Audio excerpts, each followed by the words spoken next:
Hello friends, आप सभी का स्वागत है आपके अपने YouTube channel unique study point पर। मैं हूं आपकी मंजिल का साथी सुरेंद्र कुमार काला और अपने जो टॉपिक चल रहा था एनटीपीसी के पेपर सॉल्वर, तो ये पेपर है एनटीपीसी पेपर शिफ्ट 29/3/2016 का। तो उसे हल कर रहे हैं हम और आज इसका लास्ट पार्ट है। 2 क्लास हम पहले कर चुके हैं, 10-10 क्वेश्चन कर रहे हैं, 30 क्वेश्चन आते हैं मैथ के, तो 3 दिन में हम कर लेते हैं एक पेपर। इस तरीके से चल रहे हैं। तो देखो आगे अपना जो ये क्वेश्चन है वो देखो, ये कह रहा है कि निम्नलिखित जानकारी के आधार पर नीचे दिए गए प्रश्नों के उत्तर दीजिए। कि ये जो जानकारी दी गई है जिनमें इनमें से 3 क्वेश्चन पूछे गए, इसके हमें जवाब देने होंगे। तो क्या कह रहा है? कह रहा है कि 90 विद्यार्थियों की कक्षा में 80 विद्यार्थी बर्गर व पिज्जा पसंद करते हैं। 80 विद्यार्थी क्या करते हैं? बर्गर और पिज्जा खाना पसंद करते हैं। 90 विद्यार्थियों की कक्षा में से 80। 62 बर्गर और 56 पिज्जा पसंद करते हैं। 62 तो बर्गर पसंद करते हैं और 56 पिज्जा। बताइए तो कुल 80 है इसने। बताइए तो क्या है? इसने कुल 80 है ना। और 80 में से देखो क्या कह रहा है कि 62 तो बर्गर और 56 पिज्जा खाते हैं। इन दोनों को जोड़े तो कितने हो जाएंगे? 8 और 11 118 हो जाएंगे। इन दोनों को जोड़ने पर क्या हो जाएंगे? 118 हो जाएंगे। अब 118 ये ज्यादा कौन सा है वो मैं आपको बताता हूं। देखो ये देखो ऐसे भी आ गए, इनमें वो भी काउंटिंग हो गई जो पिज्जा और बर्गर दोनों खाते हैं वो। तो हम कुल तो खाने वाले 80 है ना, तो 118 में से हम क्या करेंगे? 80 को घटा देंगे और हमारे पास जो बचेगा 20 और 18 38। ये दोनों बर्गर और पिज्जा दोनों खाते हैं। ये 38 है जो बर्गर और पिज्जा दोनों खाने वाले हैं। अब देखो इसका हम ग्राफ बनाते हैं। तो ग्राफ बनाएं तो देखो, ग्राफ बनाने के लिए हमने ये बनाया, हमने बर्गर का ग्राफ। ठीक है, बर्गर में कुल कितने हैं? 62। और ये बना दिया हमने इधर पिज्जा का ग्राफ। और पिज्जा में कितने? कुल 56 है खाने वाले। अब जो ये देखो बीच में इनका जो ये कटान आया है, ये क्या है? ये दोनों है जो बर्गर भी खाते हैं और पिज्जा भी खाते हैं। दोनों दिखाई तो दे रहा ना? हाँ, जो बर्गर और पिज्जा दोनों खाते हैं वो है इसमें। तो अब देखो क्या है, ये 38 इसके अंदर आने हैं। कौन से? ये 38 इसके अंदर आएंगे। तो ये 38 दोनों खाते हैं। 38 बर्गर भी खाते हैं और पिज्जा भी खाते हैं। अब देखो करना क्या है, कुल थे 62 में से 38 जाएंगे तो 24 केवल बर्गर खाने वाले हैं। केवल बर्गर ही खाते हैं वो 24 है। ठीक है, क्योंकि 38 घटा दिया 62 में से, दोनों को जोड़कर 62 हो जाएंगे। लेकिन 38 घटाते हैं, केवल बर्गर 24 ही खाते हैं और दोनों खाते हैं 38 बर्गर और पिज्जा। और इधर देखो कितने थे? 56 थे। 56 में से 38 जाएंगे तो बचेंगे आपके 18। तो ये 18 क्या है? केवल पिज्जा खाने वाले हैं। अब हमारे को 3 क्वेश्चन पूछे इस पे आधारित। 3 क्वेश्चन क्या है? देखो पहला क्वेश्चन है, कितने विद्यार्थी बर्गर और पिज्जा दोनों पसंद करते हैं? कि कितने विद्यार्थी ऐसे हैं जो बर्गर भी खाते हैं और पिज्जा दोनों खाना पसंद करते हैं? ऐसे कितने विद्यार्थी है? 38 विद्यार्थी है भैया, ये दे रखे दोनों खाने वाले। तो इसका ऑप्शन हो जाएगा बी। 38 विद्यार्थी बर्गर और पिज्जा दोनों खाना पसंद करते हैं। कितने विद्यार्थी बर्गर पसंद नहीं करते? कि कितने विद्यार्थी ऐसे हैं जो बर्गर पसंद नहीं करते? जो केवल पिज्जा खाते हैं वो बर्गर पसंद नहीं करते। ठीक है, जो केवल बर्गर खाते हैं वो पिज्जा पसंद, जो केवल बर्गर खाने वाले बर्गर पसंद नहीं करते। जो एक तो पिज्जा, तो 18 तो ये हो गए, ये पिज्जा केवल पिज्जा खाते हैं वो बर्गर पसंद नहीं करते। और 90 विद्यार्थी कुल थे, 90 में से 10 वो जो 80 के बाहर रह गए, तो 10 वो जोड़ दे इसमें। तो 10 18 और 10 28। 28 विद्यार्थी ऐसे हैं जो बर्गर खाना पसंद नहीं करते। कैसे नहीं करते? ये 18 विद्यार्थी ऐसे ही है जो कहे हम तो पिज्जा ही खाएंगे, बर्गर नहीं खाएंगे। तो एक तो 18 विद्यार्थी केवल पिज्जा खाने वाले, बर्गर खाना पसंद नहीं करते। और 10 जो बर्गर भी नहीं खाते और पिज्जा भी नहीं खाते वो। तो ये मिलाकर कुल कितने हो गए? 28। तो इसका भी ऑप्शन क्या हो जाएगा? आपका बी। ठीक है, कितने विद्यार्थी बर्गर और पिज्जा दोनों पसंद नहीं करते? कि कितने विद्यार्थी ऐसे हैं जो बर्गर और पिज्जा दोनों ही पसंद नहीं करते? कितने विद्यार्थी ऐसे हैं जो बर्गर और पिज्जा दोनों ही पसंद नहीं करते? तो कितने विद्यार्थी ऐसे?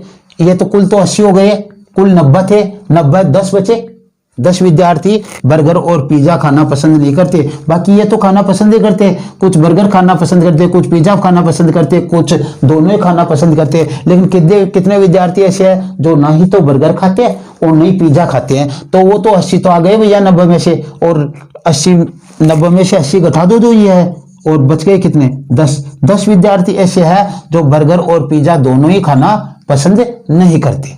ये इसका क्वेश्चन का जवाब हो गया आपका। ठीक है, आप कर लोगे, ये आसान क्वेश्चन था, कोई बहुत बड़ी बात नहीं है। और ऐसे क्वेश्चन काफी बार पूछते हैं, कभी कॉफी और चाय का उदाहरण देकर पूछते, कभी बर्गर और पिज्जा का उदाहरण देकर पूछते, कभी गणित में पास होने और अंग्रेजी में पास होने के उदाहरण देकर पूछते हैं। सभी क्वेश्चन ऐसे ही है। अब देखो आगे क्वेश्चन जो हमने 23, 24, 25 कर लिए, 26वां क्वेश्चन इनके बीच बीच में हमने आगे पीछे क्वेश्चन किए। क्यों किया? क्योंकि कुछ क्वेश्चन बहुत बड़े तो इसमें आते नहीं, तो हम अकेले लाने की कोशिश करते होंगे, इसलिए हमने ऐसे किया। तो ये 26वां क्वेश्चन अपना, एक मिश्र धातु में सोने और चांदी के भार का अनुपात। देखो सोना अनुपात चांदी, इनके भार का अनुपात है 17:3। कितना है इनके भार का अनुपात? 17:3 है। यदि मिश्र धातु में चांदी का वजन कितना है? 2.7 है चांदी का वजन, तो सोने का वजन ज्ञात कीजिए। देखो चांदी कौन सा? 3, तो 3 के बराबर क्या कर दो? 2.7 कर दो। तो एक का मान कितना आ जाएगा? एक का मान 9.27 यानी 0.9 आ जाएगा। 0.9 आ गया। तो आपको 17 का मान निकालना है, तो 17 बराबर 0.9 गुणा 17, 17 9 में 153 और एक अंक के बाद में दशमलव, तो ये लो इतने ग्राम, 15.3 ग्राम सोना है उसमें और चांदी 2.7 ग्राम। तो 15.3 ग्राम वाला क्वेश्चन आपका भी इसका ये सही होगा। ठीक है, यदि 5 कारों का क्रय मूल्य 4 कारों के विक्रय मूल्य के बराबर हो, यदि 5 कारों का क्रय मूल्य 4 कारों के विक्रय मूल्य के बराबर हो तो लाभ अथवा हानि प्रतिशत ज्ञात कीजिए। इस क्वेश्चन को देखना आप, मैं क्रय मूल्य और विक्रय मूल्य लिखूंगा, कार तो उसमें साथ में आई जाएगी। तो देखो 5 का क्रय मूल्य बराबर 4 का विक्रय मूल्य। अब यहां पे क्या कार्य हो जाएगी? 5 कारों का क्रय मूल्य, तो मैंने 5 का क्रय मूल्य लिख दिया, और 4 कारों का विक्रय मूल्य, तो मैंने 4 का विक्रय मूल्य लिख दिया। अब देखो क्रय मूल्य के नीचे विक्रय मूल्य ले आओ, तो इधर है क्रय मूल्य और ये विक्रय मूल्य इसके नीचे आ जाएगा, बट्टा विक्रय मूल्य बराबर इधर 4 ऊपर और ये 5 इसके नीचे आ जाएगा। कहने का मतलब जो विक्रय मूल्य के साथ लगा हुआ है वो तो क्रय मूल्य है, और जो क्रय मूल्य के साथ लगा हुआ है वो विक्रय मूल्य। देख लो क्रय मूल्य के सामने 4 और विक्रय मूल्य के सामने 5, तो यहाँ पे लिखा हो उसको देख के समझ लेना, ये तो है आपका क्रय मूल्य और ये आपका विक्रय मूल्य। तो लाभ हुआ तो हानि? लाभ हुआ। लाभ हुआ कितना हुआ? लाभ हुआ आपको 1 रुपए का। 1 रुपए का लाभ हुआ। हमें लाभ प्रतिशत निकालना है। क्या निकालना है? लाभ प्रतिशत। तो लाभ प्रतिशत 1 रुपए का लाभ हुआ, कितने पर हुआ? 4 रुपए पर हुआ, गुणा 100। 1/4 की भिन्न कितनी बनती है? 1/4 है उसकी इसकी भिन्न बनती है आपकी 25%। तो आपका क्या हो जाएगा? 25% लाभ हो जाएगा। इसमें क्या हुआ? 25% लाभ। आपका आंसर होगा सी, 25% लाभ। ये जो अपना पेपर था 29/3/2016 को शिफ्ट फर्स्ट में हुआ था एनटीपीसी में, उसको हम पूरा कर चुके हैं और हम आगे के पेपर पर बढ़ेंगे। और जैसे जैसे हम आगे बढ़ते जा रहे हैं, समय भी बढ़ता जा रहा है और क्वेश्चनों की संख्या भी पर डे बढ़ती जा रही है, तो आपने गति पकड़ रहे हैं। तो देखो ये क्या दिया कि निम्नलिखित तालिका प्रत्येक वर्ष के चावल उत्पादन को दिखाती है। अध्ययन करके नीचे दिए गए प्रश्नों का उत्तर दीजिए। 2005 में 325 टन, 2006 में 438 टन, 2007 में 429 टन और 2008 में 258 टन और 2009 में 495 टन। पहला क्वेश्चन क्या है? 28वां इस तालिका पर आधारित 2005 से 2009 की अवधि में चावल का औसतन उत्पादन किया, यानी इन सभी का उत्पादन का औसत निकालना हमें। तो औसत निकालना, तो औसत के लिए हमें मालूम है, सबको जोड़ते हैं। तो 325 प्लस 438 प्लस 429 प्लस 258 प्लस 495 ये जोड़ दिया, और कुल कितने वर्ष है? 5 वर्ष है, तो 5 का भाग दे दो, ये औसतन उत्पादन आ गया, औसतन उत्पादन प्रति वर्ष। ठीक है, तो इनको जोड़ेंगे तो देखो कितना आएगा, 5, 13, 22, 30 और 35 के 5 हासिल 3, 12, 17, 19, 22 और 24 के 4 हासिल 2, 6, 8, 12, 16 और 19, 1945 बटा 5। इसमें भाग देंगे 5 का, तो 3, 5, 3 पंजे 15, 4, 8 पंजे 40, 9 पंजे 45, 389 आ रहा, तो वही है 389 आपका सी आ रहा ऑप्शन। तो 389 के ऑप्शन को गुड, 389 का इसका सही होगा। ठीक, फिर हम आगे के क्वेश्चन पे बढ़ते हैं। आगे का क्वेश्चन क्या कहा वो देखो। आगे का क्वेश्चन है क्या कह रहा है, वर्ष 2005 की तुलना में 2009 में हुए उत्पादन में वृद्धि का प्रतिशत ज्ञात कीजिए। वृद्धि का प्रतिशत ज्ञात करना है। ठीक है, तो देखो 2005 में तो उत्पादन कितना हुआ, 325, और 2009 में 495। तो वृद्धि किस पर हो रही है, 325 पर हो रही है। तो वृद्धि प्रतिशत वृद्धि बराबर, देखो क्या हो जाएगा, 495 में से घटा दो 325, वृद्धि किस पे हो रही है, 325 पर हो रही है, तो 325 नीचे ले लो और गुना 100 दे दो।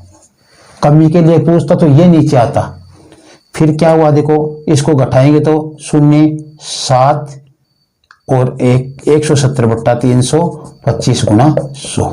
इसको काट लो, 5 से कटते हैं, 5 × 15, 2, 5 × 20 और 6 × 30, 5 × 5 = 25, 34 बट्टा 3400 कर लेते इसको, 3400 बट्टा 65। फिर 5 से काट लो, या फिर यहाँ पे काट लो इसको 5 से 20 बार, और ये 13। ठीक है, 13 को 20 से ये 68, 680 बट्टा 13, 13 पंजे 65, बच गया आपके 3 0, 13 दूना 26, बच गए 4, 13 × 3 = 39, बच गया 1 0, लगभग 52.3। कौन सा रहा, सी। तो ये इतना प्रतिशत वृद्धि हो गया, 52.3% की क्या हो गई, वृद्धि हो गई। अब आगे बढ़ते हैं हम। आगे का क्वेश्चन है, 2007 की तुलना में 2008 में उत्पादन में कितनी गिरावट हुई। 2007 और 2008 में देखो किसमें हुई गिरावट, इसमें हो रही है, तो इसके तुलना में हो रही है। तो देखो 429 में से 258 घटा दो, बट्टा नीचे 429 रख दो, क्योंकि गिरावट इसमें हो रही है 29 में, तो जिससे कमी हो रही है उसी को नीचे लेंगे। अब इसको घटाएंगे तो 1, 12 में से गए 7 और 171 बट्टा 429 गुना 7 और 8 की बात की थी तो हमने कहा। अब इसमें भाग जाता है, देख लो 9, 11, 15, 3 पंजे 15, 7 21, 3 एकम 3, 4 और 3, ये 4 है कुछ 57, 12, 8, 3 का तो जाता नहीं इनमें, और इसमें 3 का जाता है, 19 का जाता है क्या, 29, 57, 19, 133 होता है। देखो देखिए इसमें हमने 3 का भाग दिया था, 3 एकम 3, 4 और 3, तो 5700 बट्टा 143 भाग देंगे हम, तो कितने बार जाएगा, लगभग 4 बार के बाद 4 चौक 56, हाँ चला जाएगा, 4 4 चौक 56, देखो 12, 56, 157 नहीं जाएगा, 3 बार ही जाएगा, 3 बार ही जाएगा, 3 बार तो इसमें ऑप्शन ही दे रखा, काटने में गलती की क्या हमने, 7 × 21, 1 और 1 बचा 7, फिर 1, इसको काटा था 5, 7 × 21, 3 एकम 3, 3 चौक 12, 3 3 9, 2900 57, 4 बार के लगभग 4 बार के लगभग ही जाएगा ये, क्योंकि ये 572 आते हैं यहाँ पे, ये थोड़ा सा फर्क है, तो लगभग ये 40 बार के लगभग प्रतिशत के लगभग हो जाएगा इसका, क्योंकि यह हमने जैसे भाग दिया 3 बार जाएगा, 2 का ही तो फर्क पड़ा ना यहाँ पे, ये इसको आगे बढ़ाएंगे तो ये 40% के लगभग हो जाएगा, 39 पॉइंट समथिंग आएगा, लगभग 40 हो जाएगा ये। तो देखो जैसे 3 बार दिया हमने तो कितने आया, 42 और 9, घटाएंगे 1 और इसमें से गए 6 में से तो 4 और 5 में से गए 1, इसके आगे 0 लगाएंगे तो ये लगभग 9 बार के लगभग चला गया। देखो 9 बार में जाएगा ये, 9 30 27 36 और 38 और 9 और 12, बच गया 3 और 10 में से गए 2 1 दशमलव, फिर ये लगभग तकरीबन 9 बार के लगभग चला गया, तो ये लगभग 40% गई है। 39.9 आता है तो इसको इसने क्या कर दिया, 40% कर दिया। 39.9 का क्या किया, 40% कर दिया इसने, तो लगभग 40%, तो इसका क्या हो जाएगा 40%। ठीक है, आगे बढ़ते हैं।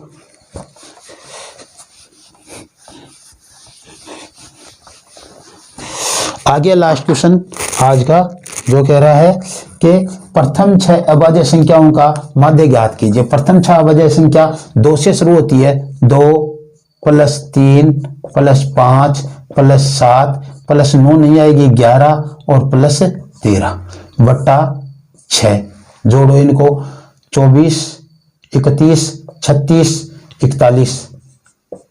41 बट्टा 6, ये अभाज्य संख्याओं का, तो ये आपका इसका ऑप्शन हो जाएगा सी। क्या हो जाएगा, सी। आज की क्लास में इतना ही, कल हम नए पेपर के साथ और नई ऊर्जा के साथ आएंगे और नया पेपर करेंगे। ये पेपर आपका पूरा हो गया है। ओके, आज का वीडियो यदि आपको पसंद आया हो तो आप इसे शेयर कीजिए, लाइक कीजिए और सब्सक्राइब कीजिए। साथ में आप कमेंट करके हमारे को बताइए, जो भी आपको किसी प्रकार की प्रॉब्लम हो तो हम आपके प्रॉब्लम का सॉल्यूशन करें। Okay, thanks.